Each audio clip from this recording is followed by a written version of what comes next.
İranda güclü yağışlar bir sıra fəsadlara səbəb olub. Leysan xüsusilə ölkənin İlam Ostanına ciddi ziyan vurub. Bundan bir qədər əvvəl ölkədə bir qrup insan quraqlığın aradan qalxması, yağış yağması üçün dua etmişdi. Hazırki daşqınlar bununla əlaqələndirilir. Qlobal İnfazə danışan Qafqaz Müsəlmanları İdarəsi Qazılar Şurasının üzvü İlahiyyatçı Rüfət Qarayev deyib ki, İslamda yağış yağması üçün müsəlmanların birgə namaz qılıb dua etmələri tövsiyə olunur.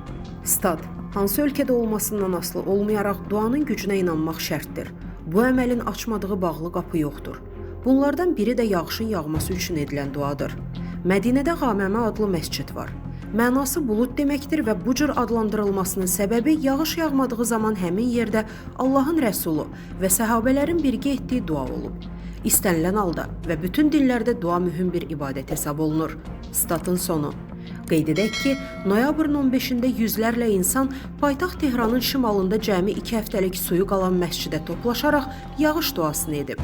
Əziz izləyicilər, xəbərlərdən məlumat əldə etmək üçün kanalımıza abunə ola bilərsiniz.